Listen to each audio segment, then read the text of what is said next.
नमस्कार। हमारे चैनल शिव पुराण दर्शन में आपका स्वागत है। आज से शिव महापुराण कथा का तृतीय अध्याय प्रारंभ होने जा रहा है।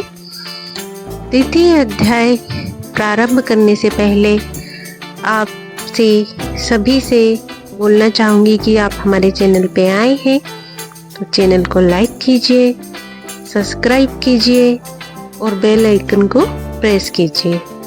आइए शुरू करते हैं शिव महापुराण कथा का अध्याय 3। विदुंग ब्राह्मण की कथा। श्री सूत जी बोले, सोनक सुनो, मैं तुम्हारे सामने एक अन्य गोपनीय कथा का वर्णन करूंगा, क्योंकि तुम शिव भक्तों में अगण्य व देवताओं में श्रेष्ठ हो। समुद्र के निकटवर्ती प्रदेश में वाशकल नामक गांव है, जहां वैदिक धर्म से विमुख महापापी मनुष्य रहते हैं। वे सभी दुष्ट हैं एवं उनका मन दूषित विषय भोगों में ही लगा रहता है। वे देवताओं एवं भाग्य पर विश्वास नहीं करते। वे सभी कुटिल वृत्ति वाले हैं, किसानी करते हैं और विभिन्न प्रकार के अस्त्र शस्त्र रखते हैं। वे व्यभिचारी हैं। वे इस बात से पूर्णतः अनजान है कि ज्ञान, वैराग्य तथा सद्धर्म ही मनुष्य के लिए परम पुरुषार्थ है। वे सभी पशु बुद्धि है। अन्य समुदाय के लोग भी उन्हीं की तरह बुरे विचार रखने वाले हैं, धर्म से विमुख है। वे नित्य कुकर्म में लगे रहते हैं एवं सदा विषय भोगों में डूबे रहते हैं। वहाँ की स्त्रियां भी बुरे स्वभाव की, स्वेच्छाचारिणी, पाप में डूबी, कुटिल सोच वाली और व्यभिचारिणी हैं। वे सभी सद्व्यवहार तथा सदाचार से सर्वथा शून्य हैं। वहाँ सिर्फ दुष्टों का निवास है। वाशकल नामक गांव में विदुंग नाम का एक ब्राह्मण रहता था। वह अधर्मी, दुरात्मा एवं महापापी था। उसकी स्त्री बहुत सुंदर थी। उसका नाम चंचुला था।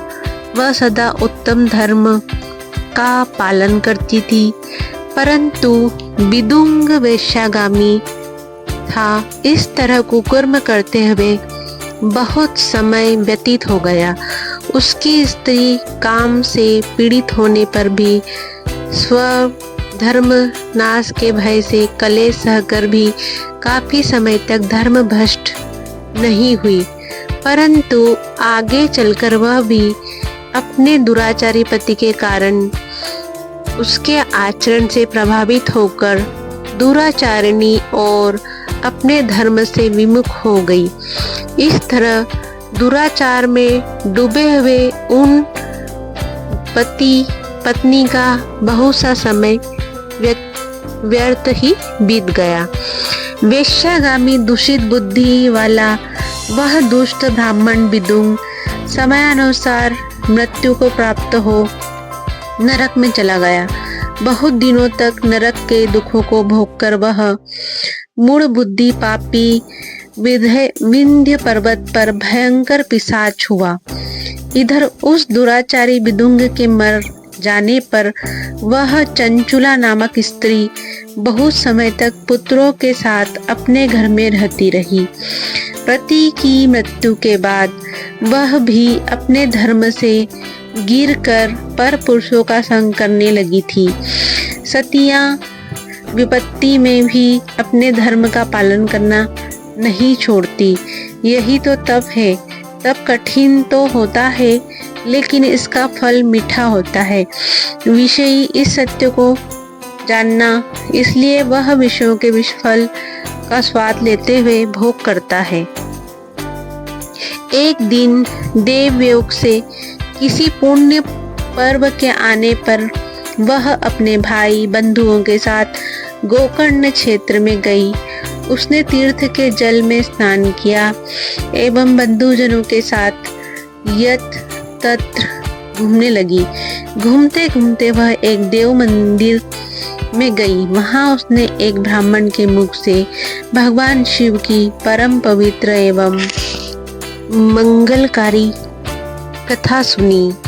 कथावाचक ब्राह्मण कह रहे थे कि जो स्त्रियां व्यभिचार करती हैं वे मरने के बाद जब यमलोक जाती हैं तब यमराज के दूत उन्हें तरह तरह से यातना देते हैं। वे उसके कामांगों को तप्त लोहे के दंडों से दागते हैं। तप्त लोहे के पुरुष से उसका संसर्ग कराते हैं। ये सारे दंड इतनी वेदना देने वाले होते हैं कि जीव पुकार पुकार कर कहता है कि अब वह ऐसा नहीं करेगा, लेकिन यमदूत उसे छोड़ते नहीं। कर्मों का फल तो सभी को भोगना पड़ता है। देव ऋषि मनुष्य सभी इससे बचे नहीं हैं। ब्राह्मण के मुख से यह वैराग्य बढ़ाने वाली कथा सुनकर चंचुला भय से व्याकुल हो गई। कथा समाप्त होने पर सभी लोग वहां से चले गए। तब कथा बाजने वाले ब्राह्मण देवता से चंचुला ने कहा, हे ब्राह्मण, धर्म को न जानने के कारण मेरे द्वारा बहुत बड़ा दुराचार हुआ है। स्वामी, मेरे ऊपर कृपा कर मेरा उद्धार कीजिए। आपके प्रवचन को सुनकर मुझे इस संसार से वैराग्य हो गया है। मुझ मूढ़ चित्त वाली पापिनी को धिक्कार है। मैं निंदा के योग्य हूँ। मैं बुरे विषयों में फंसकर अपने धर्म से विमुख हो गई थी। कौन मुझ जैसी कुमार्ग में मन लगाने वाली पापिनी का साथ देगा? जब यमदूत मेरे गले में फंदा डालकर मुझे बांध कर ले जाएंगे और नरक में मेरे शरीर के टुकड़े करेंगे, तब मैं कैसे उन महायातनाओं को सहन कर पाऊंगी? मैं सब प्रकार से नष्ट हो गई हूँ, क्योंकि अभी तक मैं हर तरह से पाप में डूबी रही हूँ। हे ब्राह्मण देवता, आप मेरे गुरु हैं, आप ही मेरे माता पिता हैं। मैं आपकी शरण में आई हूँ। मुझ अबला का अब आप ही उद्धार कीजिए। इस सूजी कहते हैं, सोनक इस प्रकार विलाप करती हुई चंचुला ब्राह्मण देवता के चरणों में गिर पड़ी। तब ब्राह्मण ने उसे कृपा पूर्वक उठाया और इस प्रकार कहा। ब्राह्मण बोले, नारी, तुम सौभाग्यशाली हो। जो भगवान शंकर की कृपा से तुमने वैराग्यपूर्ण शिव पुराण की कथा सुनकर समय से अपनी गलती का एहसास कर लिया है। तुम डरो मत और भगवान शिव की शरण में जाओ। उनकी परम कृपा से तुम्हारे सभी पाप नष्ट हो जाएंगे। मैं तुम्हें भगवान शिव की कथा सहित वह मार्ग बताऊंगा जिसके द्वारा तुम्हें सुख देने वाली उत्तम गति प्राप्त होगी।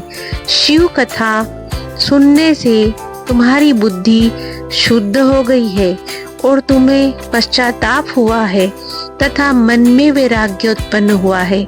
पश्चाताप ही पाप करने वाले पापियों के लिए सबसे बड़ा प्रायश्चित है। पश्चाताप ही पापों का शोधक है। इससे ही पापों की शुद्धि होती है।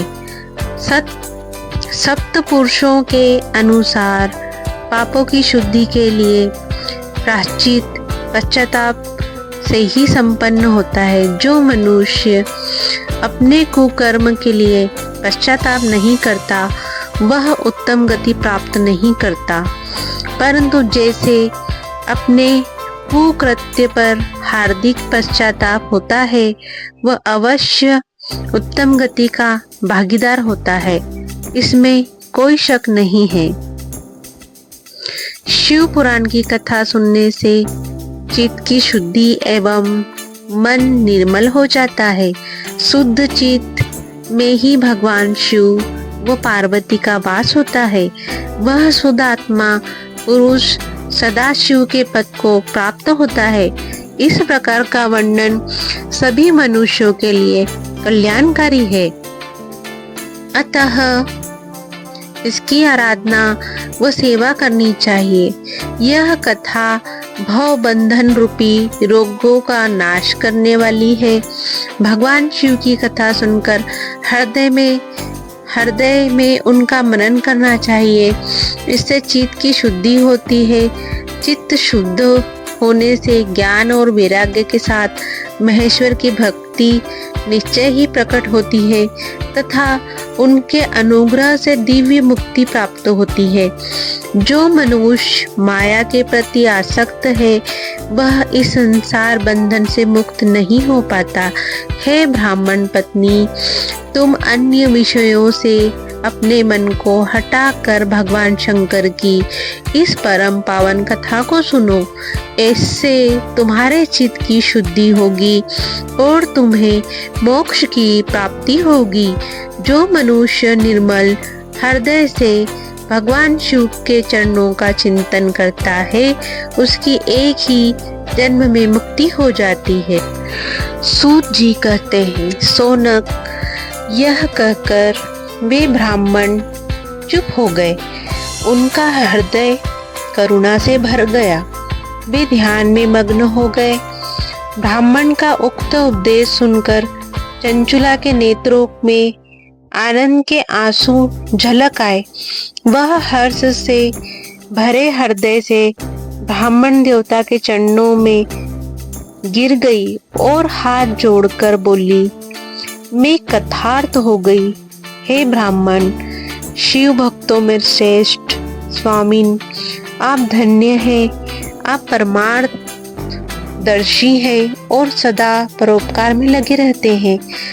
साधो, मैं नरक के समुद्र में गिर रही हूँ, कृपा कर मेरा उद्धार कीजिए।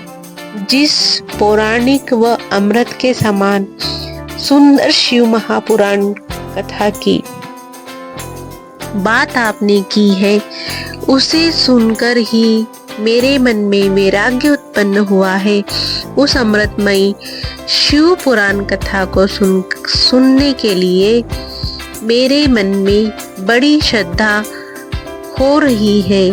कृपया आप मुझे उसे सुनाइए।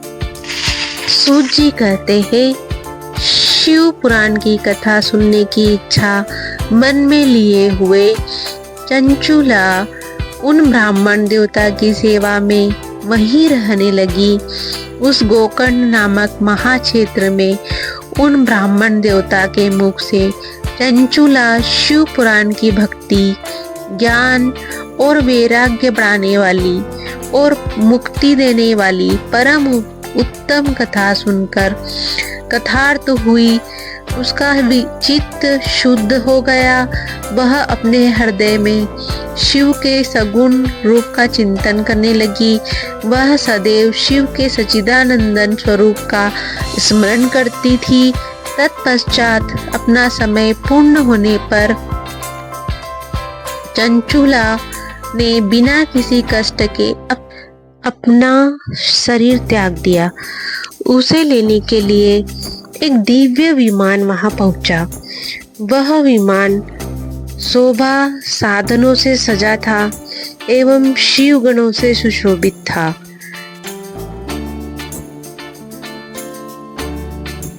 चंचुला विमान से शिवपुरी पहुंची। उसके सारे पाप धुल गए। वह दिव्य हो गई। वह गौरी देवी, जिनके मस्तक पर अर्धचंद्र का मुकुट व अन्य दिव्य आभूषण पहने शिवपुरी पहुंची। वहां उसने सनातन देवता त्रिनेत्रधारी महादेव शिव को देखा। सभी देवता उनकी सेवा में भक्ति भाव से उपस्थित थे।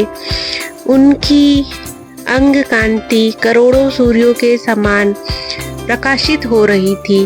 5 मुख और हर मुख में 3-3 नेत्र थे। मस्तक पर अर्धचंद्राकार मुकुट शोभायमान हो रहा था। कंठ में नील चिन्ह था।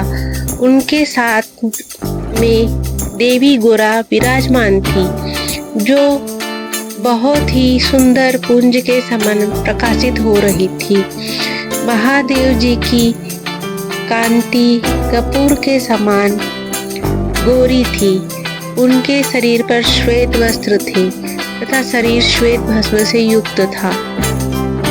इस प्रकार भगवान शिव के परम उज्जवल रूप के दर्शन कर चंचुला बहुत प्रसन्न हुई और उन्हें भगवान को बारंबार प्रणाम किया और हाथ जोड़कर प्रेम आनंद संतोष से युक्त वे विनती भाव से खड़ी हो गई। उसके नेत्रों से आनंद और अश्वधारा की धारा बहने लगी। भगवान शंकर व भगवती गौरी उमा ने करुणा के साथ सौम्य दृष्टि से देखकर चंचुला को अपने पास बुलाया और गौरी माँ उमा ने उसे प्रेम पूर्वक अपनी सखी बना लिया। चंचुला सुखपूर्वक भगवान शिव के धाम में उमा देवी के सखी के रूप में निवास करने लगी। इसी के साथ शिव महापुराण का अध्याय 3 समाप्त होता है। शिव पुराण ऐसे ही सुनने के लिए हमारे चैनल पे बने रहिए। जय शिव भोले। और चैनल को ज़्यादा से ज़्यादा लाइक कीजिए, सब्सक्राइब कीजिए। ओम नमः शिवाय।